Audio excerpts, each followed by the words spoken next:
Bueno, shalom, shalom, y continuamos entonces con nuestro maravilloso tiempo de lectura del libro del rabino Isaac Shapira, que nos ubica en el momento actual en el cual nosotros estamos. El libro de él que estamos leyendo es El Nuevo Hamás, el gran caos organizado y la venida del Mashiach, en una edición que está en español. La vez anterior habíamos quedado en esta página, en esta lectura, así que vamos a ponernos en contexto y la leeremos desde la anterior. Los que están aquí en sala, luego vamos a poder compartir un rato, vamos a poder hablar, mirar qué es lo que el Eterno nos habla al respecto. Nuestros sabios nos han dicho que una nación no cae hasta que un ángel guardián, un zar, ha caído. Como dice en Isaías 24:21, Elohim castigará al ejército celestial en las alturas y solo después de eso a los reyes de la tierra en la tierra. El ejército celestial de arriba se refiere a los ángeles guardianes y los reyes de la tierra se refiere a las naciones. Debido al odio de Elohim hacia Amalek y su amor por el pueblo judío, podemos entender que Elohim permitiera que Amalek siguiera existiendo de generación en generación.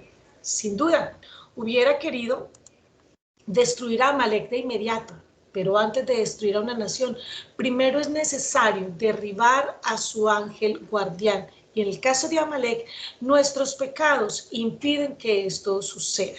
Aquí hay algo muy interesante, y es que el rabino nos está hablando acerca de, primero, hay que derribar el ángel, esa posesión demoníaca en el caso de Amalek, para poder que Amalek caiga. Primero hay que, lo que pasa en el mundo espiritual, nosotros lo vemos materializado acá en el mundo físico.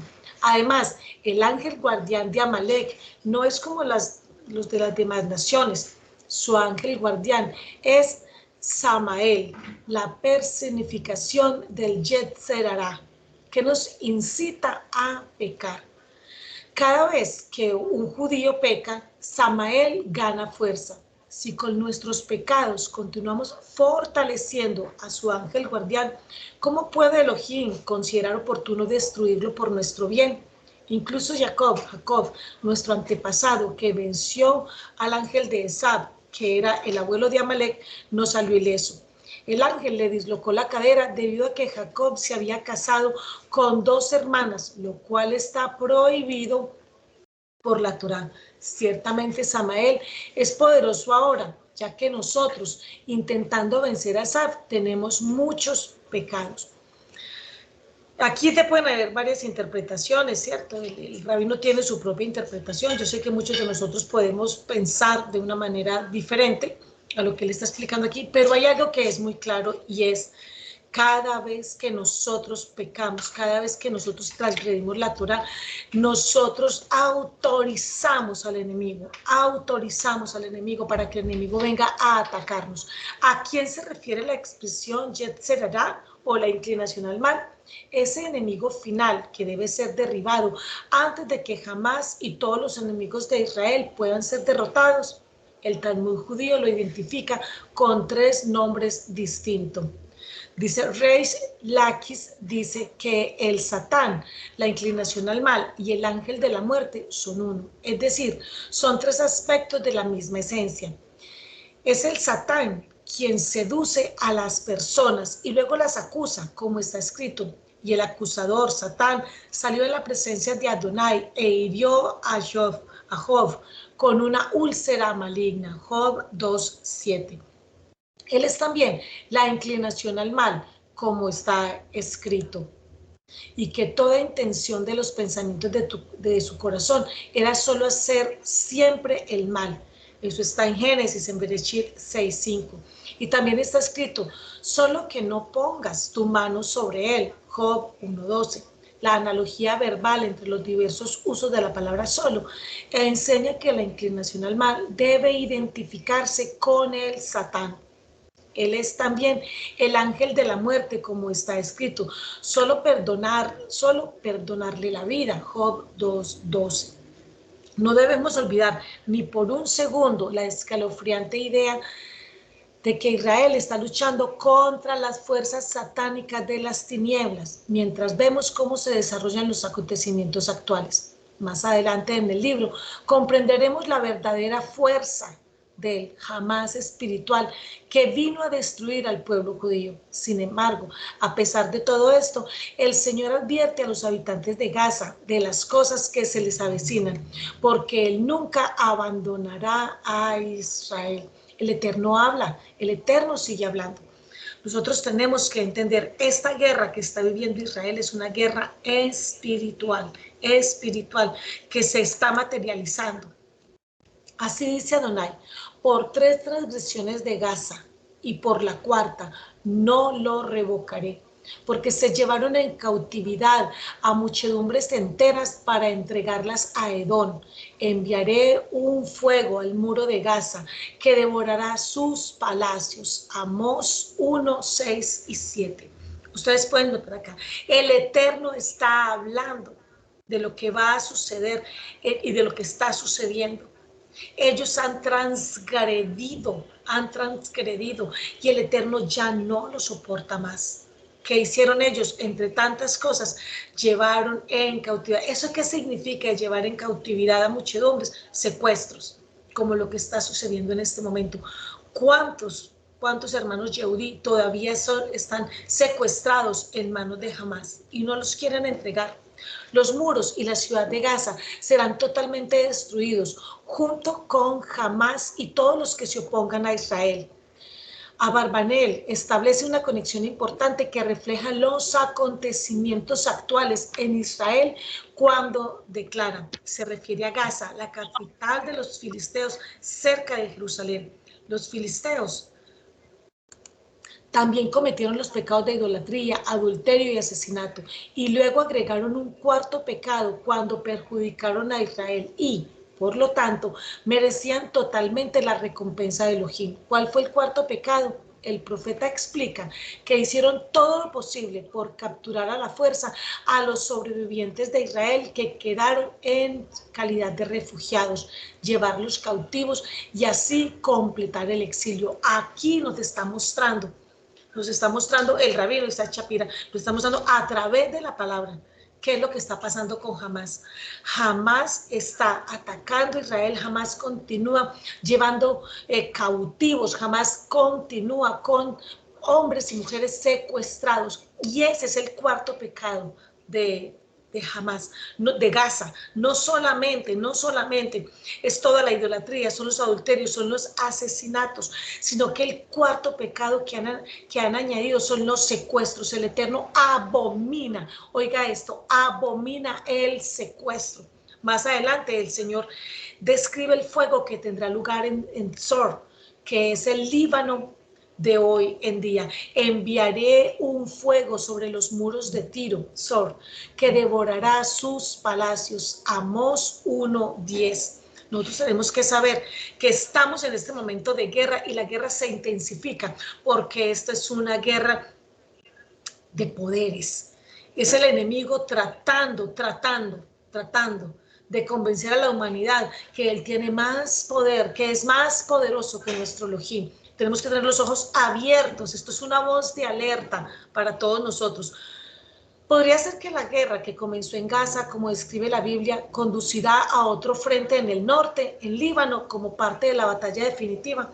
Cuando el rabino Shapira escribe este libro, esta parte de la guerra en el norte no se había empezado a dar. Ya en este momento, 7 meses, casi 8 meses después, nosotros sabemos que en el norte ya se han abierto varios frentes. Ya sabemos que esto sí está sucediendo. Como se explica a lo largo del libro, la batalla entre Hamás e Israel es una antigua batalla espiritual que hemos visto repetidamente a lo largo de la historia judía. El comienzo de Éxodo 17:8. Entonces vino Amalek y luchó contra Israel en Refidim. Tiene una profunda conexión con el primer libro de Samuel, capítulo 15, verso 32. Y la identidad de Amalek a lo largo de todas las generaciones. Luego, mira cómo dice ahí la palabra. Luego Samuel dijo, traedme a Agag, rey de Amalek. Y aunque Agag iba él encadenado, Agag le decía, de seguro ya ha pasado la amargura de la muerte. Según Paanag Raza, la conexión con Agar, rey de Amalek, de quien Amán es descendiente directo, conlleva la promesa de una muerte amarga. En hebreo la palabra amargura y Amalek tienen el mismo valor numérico. Vemos aquí Amalek. ¿Qué es Amalek? Miren, decapitar. Y la palabra mar, amargura. Y ambas tienen el mismo valor numérico.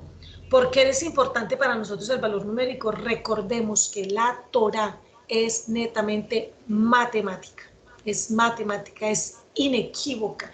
Las palabras con sus valores numéricos, la cantidad de palabras, todo es absolutamente inequívoco. Es precisa, por eso no cambia, porque las matemáticas son ciencias exactas. La Torah es una ciencia exacta. Según el pasaje, la amargura es la amargura de la muerte. A lo largo de nuestras generaciones se nos ha ordenado destruir la simiente de Amalek y la incapacidad de hacerlo ha traído holocausto tras holocausto sobre el pueblo judío. No nos equivoquemos, la guerra de Israel no es contra el pueblo palestino ni contra el mundo musulmán. Jamás, es una máscara que oculta al verdadero enemigo de Israel, al propio Amalek, en una batalla que se remonta a la fundación del mundo. El lenguaje de la Torá es esencial para comprender el conflicto entre el pueblo judío y Amalek, junto con su raíz Edom. Volvamos a ver más a Éxodo 17:8. Entonces vino Amalek y luchó contra Israel en Refidim.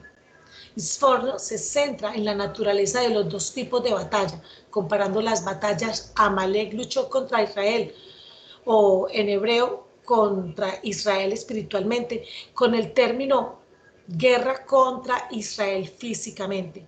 La naturaleza de la guerra espiritual de Amalek contra el pueblo judío no es una batalla común ni corriente, sino más bien una batalla que viene a destruir el espíritu de Israel, o sea, a destruirlo desde adentro, dividiéndolo entre sí.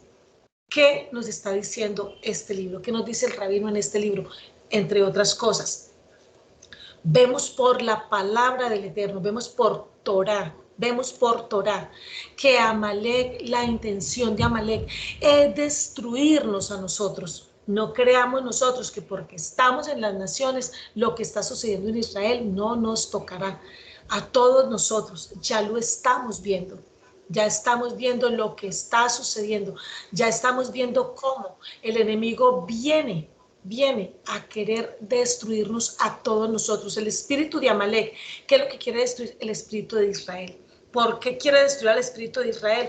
Porque en los últimos tiempos nos hemos levantado de todas las naciones, personas que hemos entendido que de la noche a la mañana, en un abrir y cerrar de ojos, hemos entendido nuestra identidad y hemos venido a entender lo que el Eterno está haciendo. Y ese espíritu de Israel, que es el espíritu del Eterno, que nos está levantando, que nos está despertando a todos nosotros, es lo que Amalek quiere destruir.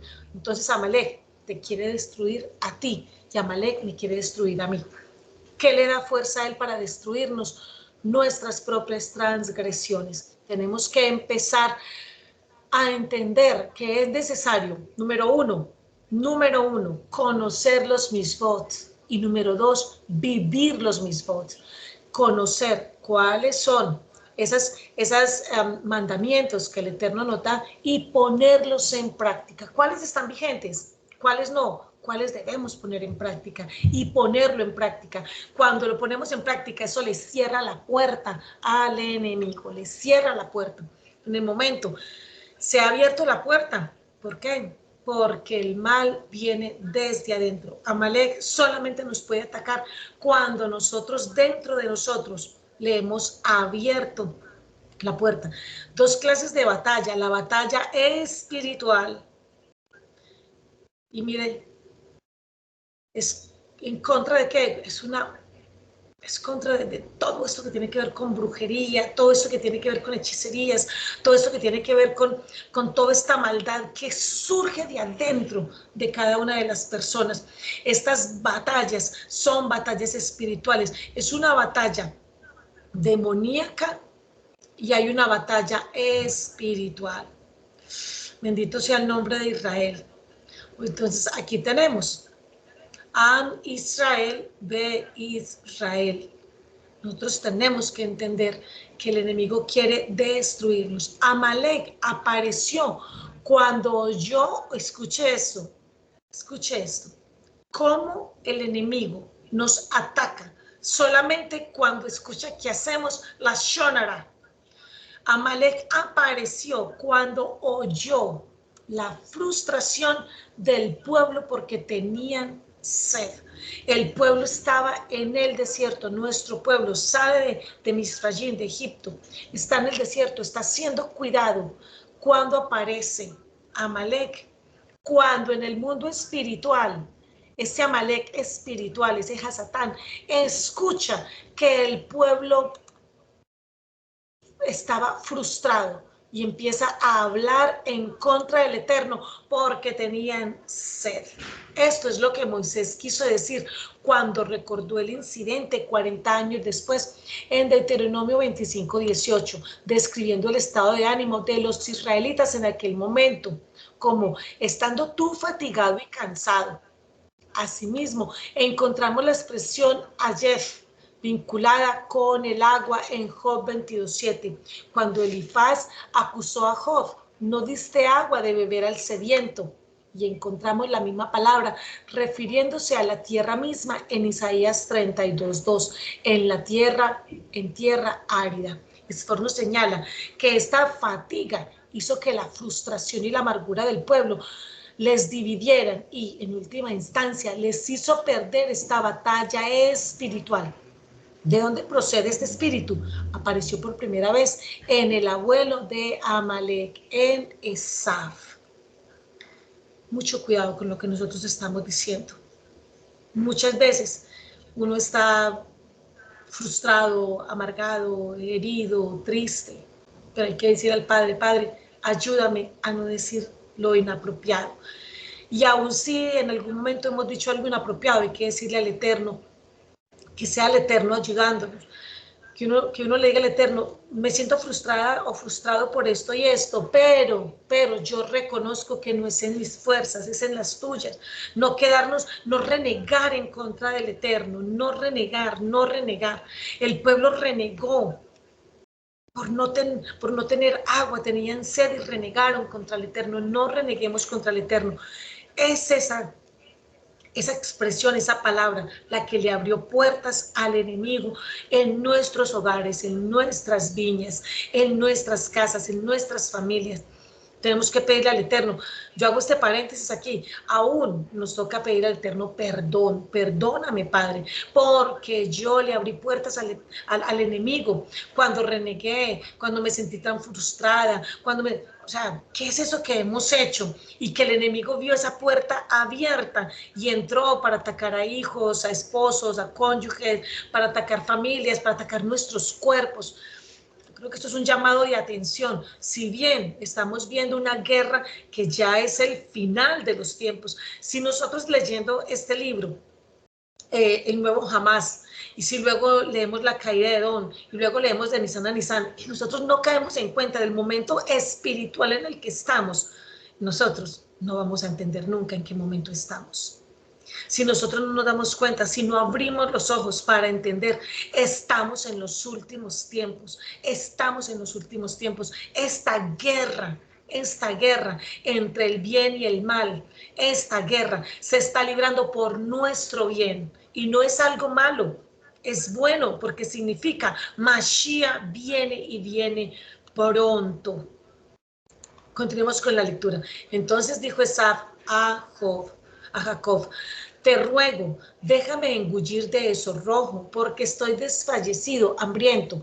Por eso le llaman Edom, Génesis 25:30. El término hambriento, que arraigó primero en Esaf, ha infectado al pueblo judío. Yo hago el paréntesis, como a todos nosotros, los judíos y aún Israel en general, en generaciones posteriores. Es el mismo espíritu que hizo que Esaf no reconociera su propia primogenitura espiritual al actuar en la fisicalidad de su propia carne. Ese mismo espíritu impacta hoy al pueblo judío, que quiere ser, al judío y a todos nosotros en general, que quiere ser como las naciones, sin apartarse para Elohim en su infinita misericordia. El Señor no los destruyó, sino que envió un gran sufrimiento a Israel para eliminar y expulsar el espíritu de Edom y Amalek de entre ellos. Al igual que Amalek y Edom, la sociedad israelí ha sido cruel entre sí debido a la infección espiritual y a la apertura de la brecha en el muro. ¿Qué está diciendo el rabino aquí? El rabino que nos está diciendo, el pueblo ha sido atacado porque abrió una brecha en el muro. Cuando el pueblo se aparta, como dice aquí, se ha querido apartar como del Eterno y asimilarse con las naciones. Cuando nosotros, no solamente el pueblo de Israel, los hermanos Yehudí que están allá en la tierra de Israel, cuando nosotros nos apartamos del Eterno, cuando nosotros nos apartamos de su infinita misericordia, eso abre puertas espirituales, eso trae una infección espiritual y abre esa brecha, una abertura enorme en nuestro muro, en ese muro que nosotros estamos totalmente rodeados, que el Eterno nos rodea, derecha, izquierda, delante, detrás, y sobre nosotros su Shekinah, su presencia. Cuando nosotros nos apartamos de Elohim, esa protección que teníamos hace una brecha, y por esa brecha entra esa infección espiritual llamada Malek, llamada Hamas, llamada espíritus inmundos, llamada Hasatán. Que nosotros tenemos un compromiso muy grande de qué es lo que nosotros vamos a hacer. Exploremos el espíritu que hay detrás de Hamas, que ahora opera y lucha contra la existencia de Israel. No creamos nosotros que por estar en las naciones no está operando contra nosotros, trayendo a hijos, a hermanos, a primos, a muchos, a drogadicción, a la comunidad del abecedario, a prostitución, a droga, a cantidad de cosas. La generación de Hamas no es ajena, según la Biblia hebrea o el Tanakh. Se menciona por primera vez en el relato de la creación en relación con la generación del diluvio y Noah, lo hemos conocido como Noé, así como de un gran juicio sobre la humanidad. La palabra jamás aparece 2 veces en el capítulo 6 de Génesis. El Señor se acercó a Noé, y le dijo, Elohim a Noé, el fin de toda carne viene ante mí, por cuanto la tierra se ha llenado de jamás. Vamos a mirar, aquí está. Entonces aquí está el Eterno, ¿cierto? Aquí dice, y habló Elohim, aquí vemos entonces cómo está dando. ¿Y pero qué le dice? Que la tierra, por cuanto la tierra se llenó de qué, aquí dice jamás. Aquí vemos en hebreo la palabra jamás. Bendito sea el nombre del Eterno. Dice el Eterno, entonces, por cuanto la tierra aquí está, Jared, se llenó de qué, de jamás. A causa de ellos, he aquí los destruyo con toda la tierra. El Eterno viene a traer destrucción a toda la tierra. ¿A causa de qué? De este jamás que estamos viendo hoy, que se mueve, este jamás que está haciendo guerra, este jamás que está ahí sin querer entregar a nuestros secuestrados, los que ellos tienen secuestrados. Veamos entonces, ¿qué dice? Destruyó la tierra. ¿De qué estamos hablando? Del fin de los tiempos. En el tiempo de Noé, el Eterno destruyó toda carne, pero todo lo que fue será. Esa destrucción que inició el 7 de octubre, nosotros con nuestros ojos veremos todo esto que está sucediendo. Y esto será así, en un acontecer muy, muy, muy rápido. Y se corrompió. Entonces empezamos acá en este texto, aquí atrás, acá, hablando de, y se corrompió la tierra, aquí dice, ¿cierto? Hablando de la tierra que se corrompió. Y se corrompió la tierra en presencia de Elohim y se llenó de Hamás. En este momento la tierra está llena de Hamás. ¿Qué es Hamás? Todo aquel que es contrario al Eterno. Abarbanel explica que uno de los principales propósitos del Mesías es combatir y vencer al Hamás espiritual del mundo. Como ya hemos visto, la manifestación física de Hamás tiene una larga historia, desde la Alemania nazi hasta Amán, Amalek y Esaf, con el objetivo común de borrar por completo al pueblo judío de la faz de la tierra. Así lo explica Abarbanel.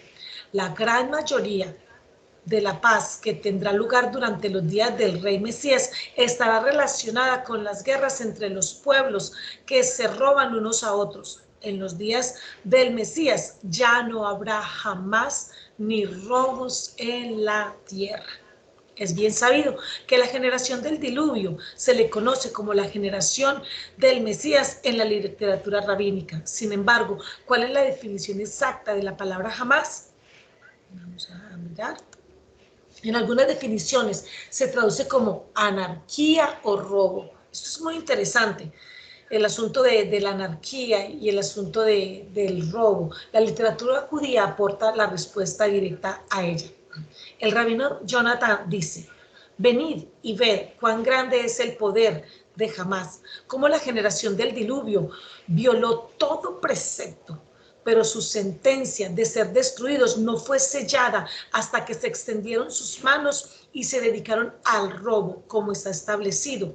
El fin de toda carne viene ante mí, por cuanto la tierra se ha llenado de Hamás, de violencia. A causa de ellos, he aquí los destruyo con la tierra. Génesis 6:13. Y está escrito, el robo, es decir, Hamás, se ha levantado en vara de maldad. Ninguno quedará de ellos, ni de su multitud, ni uno de los suyos, ni habrá entre ellos quien se lamente. Ezequiel 7:11. Los que en este momento, cristianos, mesiánicos, judíos, Israel en general, que se levanta a favor de Hamás, se está constituyendo enemigo de Elohim, del Eterno. Porque el Eterno dijo, voy a destruirlos, los voy a destruir. Va a destruir a Hamás, va a destruir el espíritu de Amalek, porque ellos llenaron la tierra con su maldad, con su maldad. No podemos olvidar, que no se nos olvide que ellos entraron a la tierra de Israel a violar mujeres, a violar niños, a violar ancianas, a violar ancianos, a decapitar, a torturar, como el enemigo hace, que está escrito en la palabra, que el enemigo no vino sino a robar, a matar y a destruir. Y eso es lo que está haciendo este grupo, este pueblo que va en contra del Eterno. Y a causa de ellos, toda la tierra, dijo el Eterno, va a recibir castigo. Según el rabino Jonathan, existe otro término para describir con precisión la fuerza espiritual de Hamás. Es la palabra hebrea Ksel. Aunque la generación del diluvio traspasó todos los límites prohibidos por la ley de Elohim, su destrucción se debió al tipo particular de robo que cometieron. Típicamente, la palabra hebrea para robo es la palabra shod. Sin embargo, en este caso, la palabra es Ksel, que según el diccionario Eben Shoshan está asociada a la palabra Hamás y alude al robo a la fuerza, como el secuestro. Los rabinos se han preguntado por qué el crimen de Hamás es peor que todos los demás. Después de todo, el pecado de Hamás o Gaza es enorme. Sin embargo, ¿por qué justifica este pecado específico el fin del mundo? Estamos hablando de por qué el secuestro justifica el fin del mundo. De eso estamos hablando. El Eterno está diciendo, son muchas las transgresiones, son muchos los pecados, pero estamos hablando de el robo de personas, la trata de personas. Hay que mirar esto con más cuidado. La trata de personas, ese secuestro de personas. Esto es algo muy profundo, es algo con un contexto netamente social, político, religioso, espiritual, moral. Esto abarca todo. ¿Por qué justifica este pecado específico el fin del mundo a los ojos de Elohim? Sin embargo, en Génesis Ramá vemos al verdadero culpable detrás del espíritu Hamás, un apetito insaciable por la sangre. Otra interpretación de la frase, por cuanto la tierra se ha llenado de injusticia de Hamás, es la siguiente. El rabino Leví dijo, Hamás se refiere a la idolatría. Hamás se refiere a la inmoralidad sexual. ¿Le suena parecido? Hago este paréntesis, ¿le suena parecido a lo que estamos viendo en este momento? Hamás se refiere al derramamiento de sangre. Hamás se refiere a la idolatría, como se afirma en Ezequiel 8:17, que han llenado la tierra de Hamás. Hamás se refiere a la inmoralidad sexual, como se afirma en Jeremías 51:35. Sobre Babilonia caiga la violencia, Hamás hecha a mí y a mi carne. Hamás se refiere al derramamiento de sangre. Dice Joel 3:19, Egipto será convertido en desolación y Edom será vuelto un desierto asolado por la violencia, por Hamás hecha a los hijos de Judá, porque derramaron sangre inocente en su tierra. Que no se nos olvide, un niño de apenas 9 meses fue llevado cautivo y asesinado por Hamás. Hamás es todo lo que estamos viendo en este momento. Es ese regreso, citando aquí a otro rabino, el rabino Jonathan Cahn, es el regreso de los antiguos dioses, de los antiguos demonios, de los antiguos ídolos. Bendito sea el nombre del Eterno. Del pasaje anterior se desprende claramente que Hamás representa una fuerza espiritual que en el fondo tiene un gran apetito de sangre, concretamente contra los hijos de Judá. Resulta irónico y trágico que de las 200 personas secuestradas por la organización terrorista Hamás, la mayoría fueran niños. La palabra Hamás está relacionada con el libro de Joel. Egipto será convertido en desolación y Edom será vuelto un desierto asolado por la violencia, por Hamás, hecha a los hijos de Judá, porque derramaron sangre inocente en su tierra. Resulta difícil no asociar el término Hamás y las palabras de los profetas al derramamiento de sangre inocente en las calles de Sión en esta reciente tragedia. El profeta declara que el derramamiento de sangre conducirá a una gran guerra que arrasará gran parte del Medio Oriente. Rashi concuerda plenamente al explicar que su castigo se debía a la violencia que infligieron a los hijos de Judá. Sorprendentemente, los grandes crímenes que hemos anunciado, que hemos presenciado hacia los niños judíos, son una señal del espíritu que hay detrás de la organización de Hamás. El terror espiritual de la gran violencia. El profeta Ezequiel define la fuerza espiritual de Hamás como la maldad total en los últimos días. Hamás, aquí ustedes lo pueden leer. Vamos a leer aquí de Ezequiel 7:11. Aquí dice el Hamás. O sea, aquí está Hamás. Hamás se ha levantado en vara de maldad. Ninguno quedará de ellos, ni de su multitud, ni uno de los suyos, ni habrá entre ellos quien se lamente. Ezequiel 7:11. La expresión Mate Resha o vara de maldad, lo que leemos aquí como vara de maldad. Vamos a ver dónde está Mate Resha. Aquí está Mate Resha, aquí como le Mate Resha, aquí está, como vara de maldad, aquí está, ahí lo vemos. o vara de maldad, destaca la ineficacia de la organización, ya que su destrucción final será completa. Los rabinos de Israel nos transmiten un mensaje escalofriante sobre Hamás en el contexto de las palabras de Ezequiel. ¿Puede Hamás, en efecto, levantarse? Es una pregunta retórica. No lo permite Elohim, no se levantará, pero si se levanta será para actuar como vara de maldad, para culpar a los malvados, pero no quedará nada de ellos, ni de su multitud, Mehamomán, ni de su hacienda, Mehem. Ezequiel 7:11, ni de ellos, ni de sus bienes, ni de su descendencia, ni habrá quien se lamente por ellos. Ezequiel 7:11. Nadie experimentó ninguna satisfacción, nahat, de ellos, y tampoco el santo bendito sea experimentó satisfacción, nahat, alguna de ellos. Todo lo que producían los malvados era maldecido, y como estaban sumidos en el libertinaje y en el robo, fueron borrados del mundo. En otras palabras, Hamás es una maldición para el mundo entero.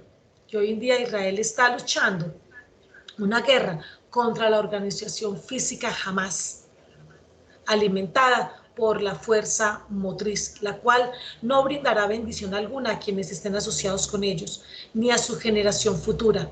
Además, Elohim promete que los borrará de este mundo cuando los maldijo. El robo, el caos y la violencia que esta organización produce no son terrenales, sino que se oponen a los cielos. Queda la pregunta sobre la naturaleza del pecado de la fuerza espiritual conocida como Hamás.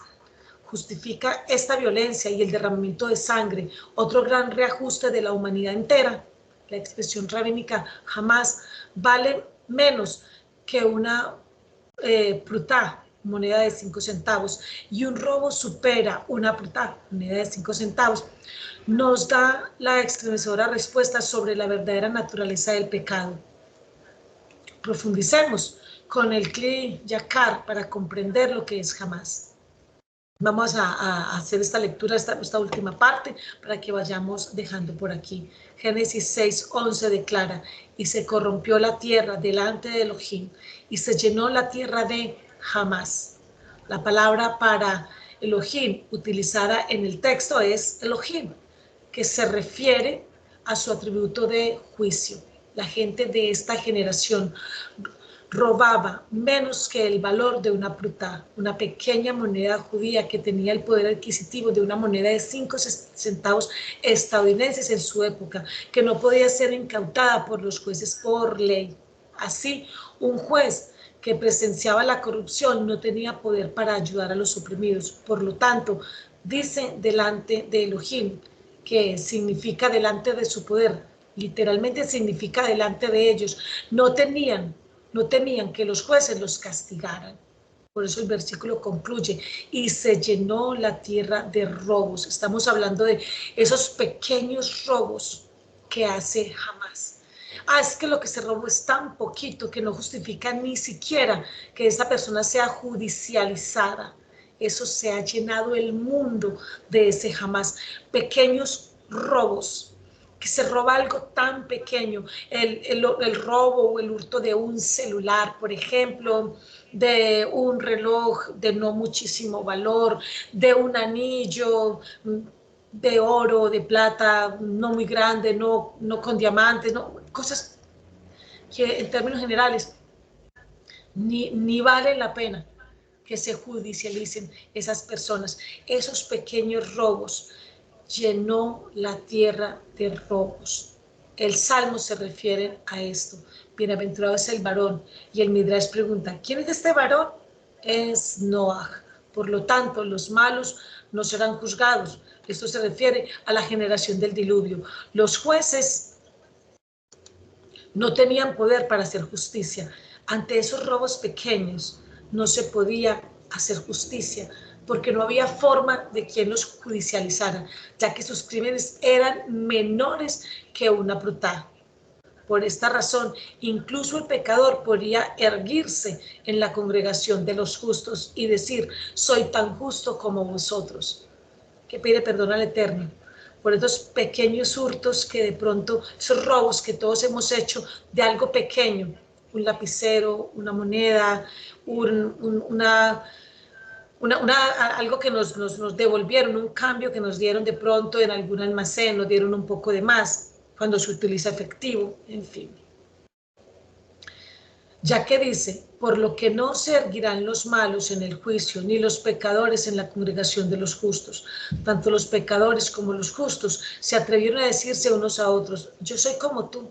Sin embargo, aunque pudieran ocultar su maldad a la humanidad, era evidente para Elohim quién era justo y quién era malvado. Bendito sea el nombre del Eterno. Vamos entonces a dejar la lectura aquí en este momento. Nos quedamos con los que estamos en la sala para que podamos hablar un poco, interactuar un poco sobre el tema.